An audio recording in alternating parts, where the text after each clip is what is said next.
자, 오늘은 그 보충 프린트가 하나 있는데요. 여러분, 요 자료를 다운을 받으셔서 민법 보충 자료에서 이게 헌법재판소에서 그 위헌 결정이 내려졌는데 이게 우리 직접적인 시험범위에 해당되어서 여러분이 반드시 알아두셔야 됩니다. 그러니까 요 내용은 일단 제가 이제 헌법재판소에 결정 이 내용을 이제 한 장에다 만들어 놨는데 이 내용을 어디에 들어가야 될 거냐면 396페이지 보시면 396페이지 임대차의 존속기간이라고 해서 양가로 1번에 존속기간을 약정한 경우 있죠. 그와 관계된 내용입니다. 그러니까 내용은 간단해요.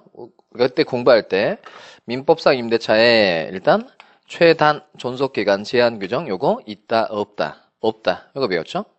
그러니까 민법상 임대차 얘기하는 겁니다. 그 다음에 공부할 때는 이렇게 했어요. 최장 존속기간 제한 규정 있다 없다 있다. 그리고 몇 년 초과하지 못한다. 20년 초과하지 못한다. 이렇게 공부를 했어요. 자, 여기 이제 651조 1항 내용입니다. 근데 요 최장 존속기간 제한 규정 요 20년 넘지 못한다. 이게 헌법재판소에 의해서 이제 위헌 결정을 받았어요. 위헌. 이게 헌법에 위반된다는 겁니다. 자, 그러면 요 헌법재판소에서 위헌 결정이 내려지면 이건 20년을 넘지 못한다. 이게 헌법에 위반된다는 이유로 효력을 상실했다는 거예요. 효력을 상실했다. 그러면 위헌 결정이 내려지면 결론은 간단합니다.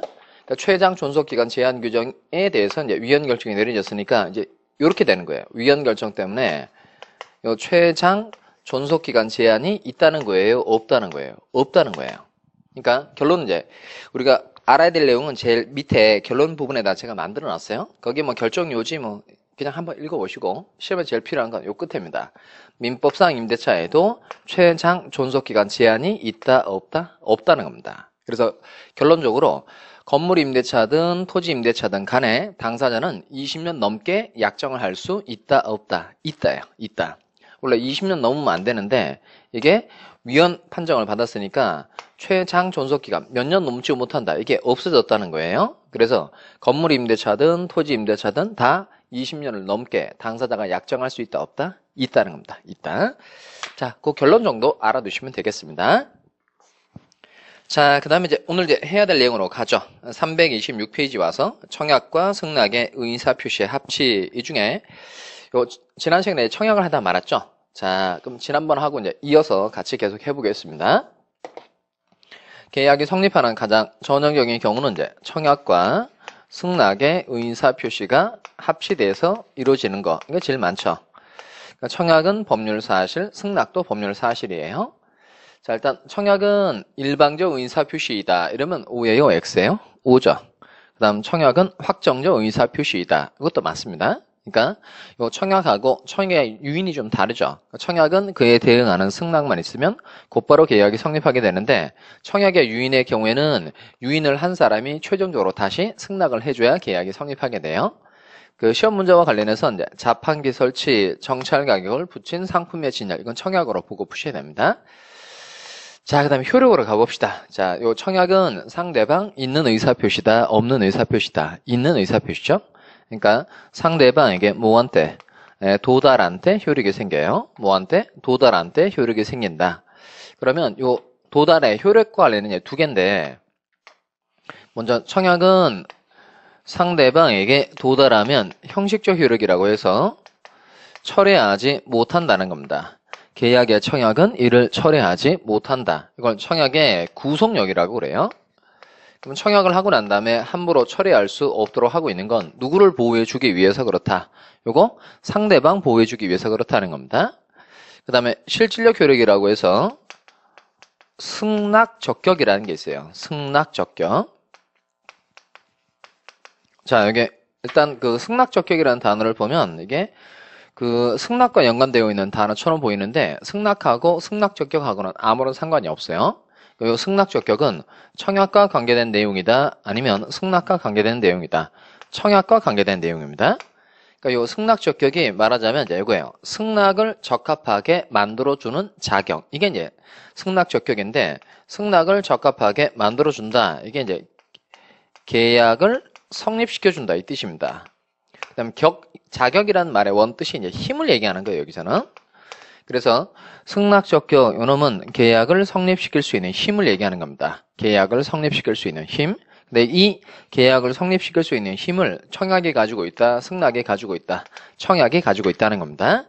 자, 그래서 교재 오셔서 326페이지 가시면 디귿의 A번 청약이 도달하면 상대방은 그에 대하여 승낙함으로써 계약을 성립시킬 수 있다. 즉 청약은 잘 보세요. 그에 대응하는 승낙만 있으면 곧바로 계약이 성립하게 되는 효력을 가지고 있다. 그럼 그 효력을 청약이 가지고 있다는 거예요? 승낙이 가지고 있다는 거예요? 청약이 가지고 있다는 겁니다. 청약이. 이를 청약의 실질적 효력 또는 승낙 적격이라고 한다 이겁니다. 오른쪽에 오시면 C번 승낙 적격의 존속기간. 그러니까 요 말은 이거예요. 계약을 성립시킬 수 있는 힘이 언제부터 언제까지 있느냐 이겁니다. 자, 그럼 먼저 승낙기간을 정해서 청약을 했어요. 승낙기간을 정해서 청약을 했다. 그러면 상대방에게 도달한 때부터 승낙기간까지 계약을 성립시킬 수 있는 힘을 가지고 있는 거고, 승낙기간을 정하지 않고 청약을 했어요. 그러면 상대방에게 청약의 의사표시가 도달한 때부터 상당한 기간까지 계약을 성립시킬 수 있는 힘을 청약이 가지고 있다는 겁니다. 자, 그래서 조문 읽어보겠습니다. 오른쪽에 오셔서 327페이지 그 판례 바로 밑에 가면 C번이 있죠. 자, 먼저 승낙기간을 정한 계약의 청약은 청약자가 그 기간 내에 승낙의 통지를 받지 못한 때, 받지 동그라미 하시고, 받지 못한 때에는 그 효력을 잃는다. 즉, 승낙기간을 정해서 청약을 했어요. 그러면 승낙기간 내에 승낙의 의사표시가 도달되어야 청약이 계약을 성립시킬 수 있는 힘을 가지고 있다가 승낙이 제때 도달하면 그 힘이 발휘가 되어서 계약이 성립한다는 겁니다. 그럼 뒤집으면 승낙기간 내에 승낙의 의사표시가 청약자에게 도달하지 않았어요. 그러면 청약이 계약을 성립시킬 수 있는 힘을 가지고 있는데 그 힘이 없어져서 계약이 성립하지 않는다는 겁니다. 자, 그 다음 그리고 두 번째, 승낙기간을 정하지 아니한 계약의 청약은 청약자가 무슨 기간 내에 그냥 상당한 기간입니다. 이건 법적으로 중요한 건 아니에요. 그러니까 여러분 시험과 관계돼서 구체적인 숫자 빼고 나머지 것들은 다 그냥 상당한 기간으로 돼 있어요.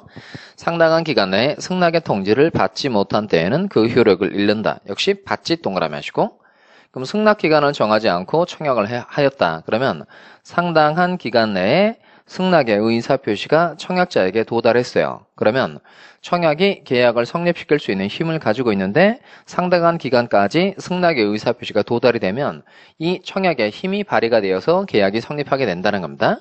그럼 뒤집으면 상당한 기간까지 승낙의 의사표시가 청약자에게 도달되지 않았어요. 그러면 청약이 계약을 성립시킬 수 있는 힘을 가지고 있다가 이 힘이 없어져서 계약이 성립하지 않게 된다는 겁니다.